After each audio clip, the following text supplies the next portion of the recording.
I'm going to talk about BlockthRout Labs, and the title is Why Should dApp Developers Care About the Speed of On-Chain Transactions on Ethereum.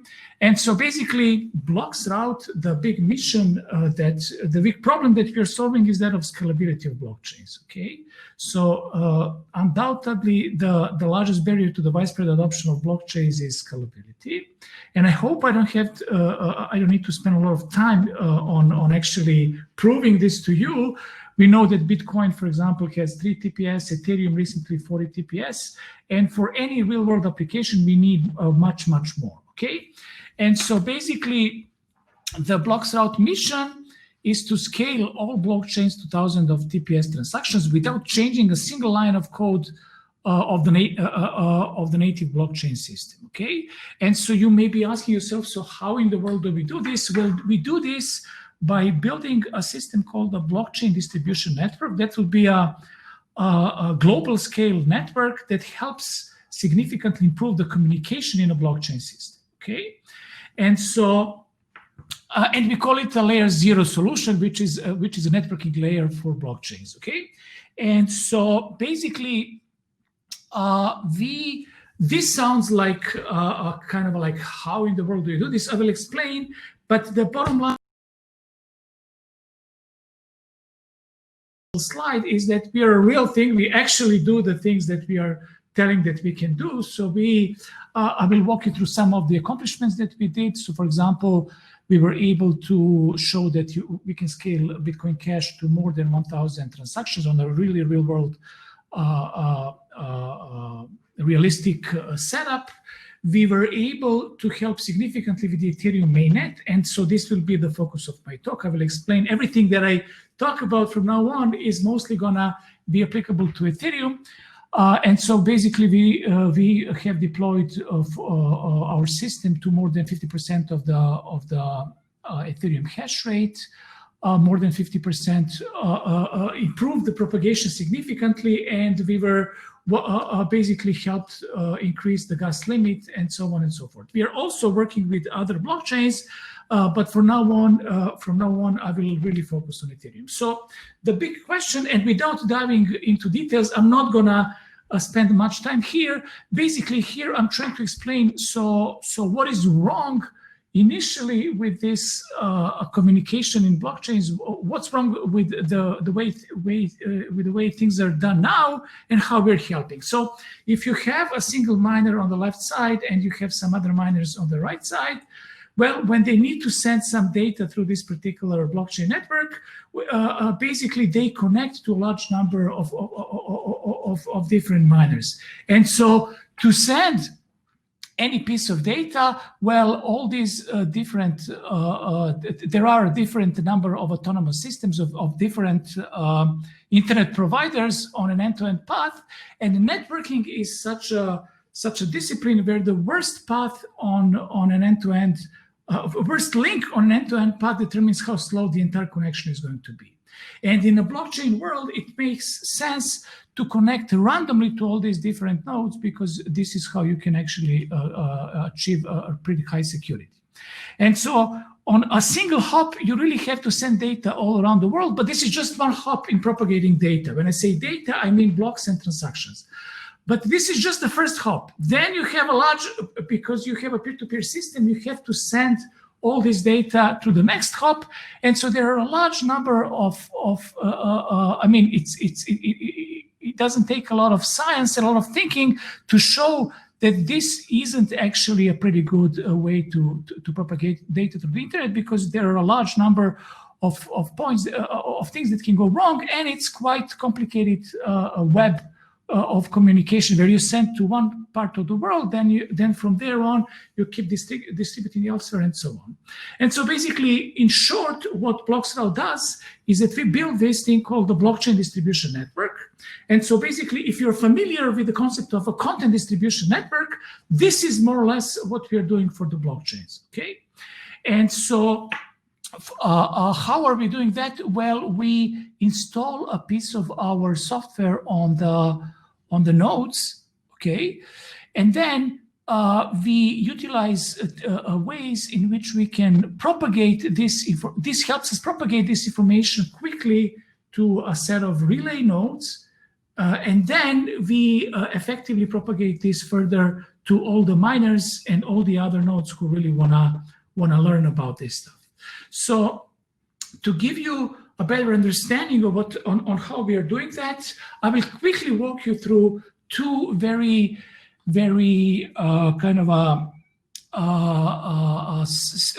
two techniques that we're using to make this all work pretty efficiently. The first one is that we do not worry about sending blocks throughout the blockchain system, but we also send transactions ahead of time. This helps us big time because internally within our network, we can utilize transaction indexing. And hence, if a real raw transaction is, for example, 540 bytes long, in our internal system, this is just 4 bytes long, okay? And this helps us significantly when the blocks actually arrive from the miners, because when a block comes from the miners, in this particular case, this is not Ethereum based, but for example, if it's a 30 megabyte block, in our world, in BlockSroute, this becomes a tiny file that has 222 kilobytes, right? Because we can compress significantly here. And hence, this is one thing that we're doing. Another thing that we're doing is a thing called cutthroat routing. Basically, I'm not gonna dive into details here because we're running out of time because we started later on, but this is basically, we are deploying some basic streaming techniques. That means when a block or a transaction is being sent from one node to another, when it comes to our relay, to our server, what we do is that we do not wait for the entire message to be received, but we immediately start sending this data to the other part of the network. And hence, what can happen is that the sending node still didn't, in one part of the world, still didn't finish sending this particular piece of data. And the first bits of that data are already being received on the other side of the world, okay? So basically, this is the thing that we're doing. And so in summary, what we are doing, we are significantly decreasing the amount of data that is being sent to the network using using transaction indexing. Secondly, we do this streaming technique, cutthroat routing, where we are actually, before the entire message is received, we are sending it further. And hence, instead of having this large, complicated network where everybody is talking to everybody, peer-to-peer network, what we have is a much more efficient and simplified network where we only actually have 3 links. The first is from the endpoint to our blockchain distribution to our cloud network. Then the second link is within our cloud, and then finally we have from the endpoint from our network all the way to the other receivers. So this is a broadcast layer. So any data that comes at one point, we quickly distribute through the rest of the system. Okay, and so now let me. Here is what our network looks like. So basically, this is our blockchain distribution network. I will quickly explain some pieces of it. Here we have the peer-to-peer network. This is what we currently have, and in between we are showing users, which could be miners or others like traders or anybody who has to do anything with the blockchain. And so there are several ways in which you can connect to BlockSroute. So the first one is using a node. So basically what you do is you have your own, for example, Ethereum node, and then you actually have gateway software which you install on this particular, on a machine nearby or on the same machine, which helps you connect directly to the rest of the network, okay? The second way to go is to use a gateway API. So if you're a user and you have your own node, but you want to make your transactions and go faster into the network, you actually can directly send this to the gateway, which then transmits to everybody else in the system. And the third way, you don't even have to have anything. You just have to have your application, and basically you can directly send and receive data without even having an Ethereum node. You can connect to the rest of the network. You can receive blocks, send transactions and blocks. And so this is really And of course, this in this way, you are able to send data in a much more faster pace, much more faster than it is possible with the rest of it. Of course, all of these things are much better than the peer-to-peer network, as I will demonstrate later. And so, while our key goal is to scale blockchains, here we are getting to, we actually built a network that is actually providing really good high-speed performance to whoever needs to send this. And of course, there are a number of users that actually need this. As I will talk about later.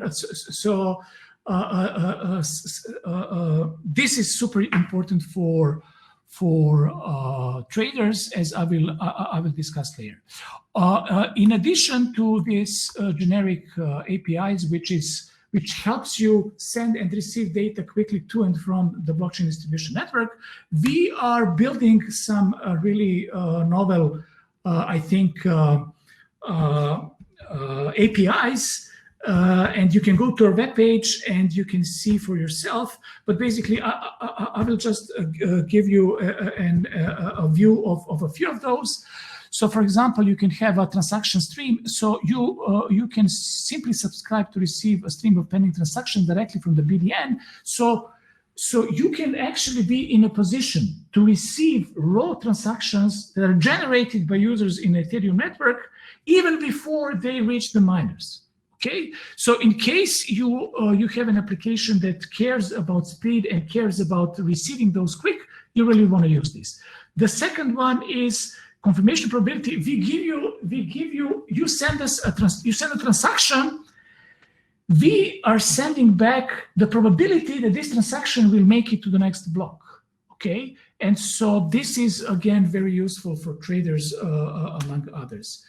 Transaction nonce monitoring. So basically, you may be in a position where Ethereum is such a system where when you send some data into the network, basically you can't send the next transaction until the previous one has been received. Okay, and so in case something goes wrong with your any one of your transactions, you may get stuck. Okay, so what we are doing is we are automatically unstacking you in the background without you having to do anything. You just keep sending us transactions. We cache those transactions in our system, and we keep feeding miners with those, even in a scenario when they actually lose a transaction because for whatever reason. And then another thing really relevant for traders is front-running protection. So front-running in DeFi, this happens quite often that basically you can have these front-running bots that look at your transaction and then they create another transaction that actually steals your opportunity in front of you, so that actually you can't execute your own transaction. So this has become a real problem. People demonstrate this is the case. So we are working with leading miners in the Ethereum community. So you send us a transaction that you say, hey, I care about this one. I don't want anybody to know about this before it gets into the block. So you send it to us. We send it to the miners. Miners mine it, and then once it's mined, everybody learns about that, but nobody can front run you. So this is, again, super important thing. So on this slide, and I promise I will finish in 5 minutes despite the late start, this is showing the experimental data from our BDN Explorer. So this is showing that, for example, blocks sent through via blocks route are reaching the destinations much faster than when they go through peer-to-peer, and a similar thing happens with transactions. These numbers are somewhat oldish. We are pushing this, so this is getting better as we speak, and you can actually check for yourself if you go to bdnexplorer.com. You can monitor this in real time. You can dive into each transaction, figure out what's going on, and so on and so forth. So this is where we come into the new type of application, despite the fact that I already gave you APIs which are tailored towards DeFi traders. Here, I'm gonna further elaborate on this. And basically, high-speed networking and actually being able to send data fast and to execute them fast is a very well-known concept in traditional finance. And actually, we in the blockchain world are far behind those guys, far behind the traditional finance. So there, the issue is that you can have NASDAQ and other places where traders place their equipment at the same premises where the exchange is happening, because they need to have a pretty quick access to the system itself. And there are some hardware designs that actually help you get there. On top of that, and I'm not going to dive into detail, there is a large number of actual low latency networks built around the world to actually do this. So while BlockThroat's mission is to scale blockchains, we ended up actually providing this service. We are one of those networks, and currently, to the best of my knowledge, unique one that provides these services for the DeFi world and for distributed applications and so on. And so basically, this is summarizing on why do DeFi traders care about sending transactions fast and caring about blocks fast. And so you can basically win race scenarios, race conditions. Like, so for example, if you are, you can capture arbitrage opportunities because somebody else may want to do exactly what you want to do. And finance is a winner takes all type of a game, right? So if there is something to be bought, only one can buy that thing. You can't have like, oh, there were two of us, so I'm going to get half, you're going to get half. No, whoever comes first, they get the opportunity, right? So this is why this is important. So then it increases your chances of being mined in the next blocks and so on and so forth.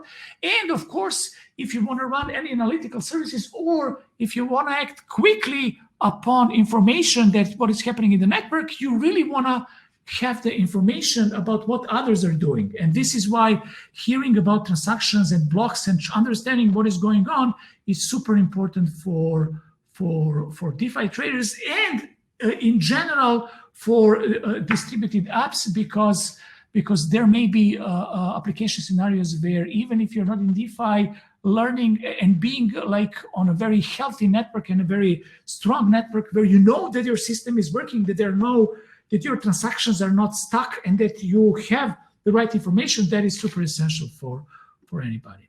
And so here, people kept asking us like, so how much money can I save? How much does it all work? And so basically we built a simple model that I'm gonna quickly walk you through, which is a Uniswap case. Uniswap, as you may know, is a very popular DeFi app. And so you can have a user that uses its wallet, and then if the user decides to send this through a blockchain distribution networks, then it reaches miners, and here are the smart contracts at which these things are executed, right? So the problem that we try to look at is, so how much money, how much value do I get from being fast?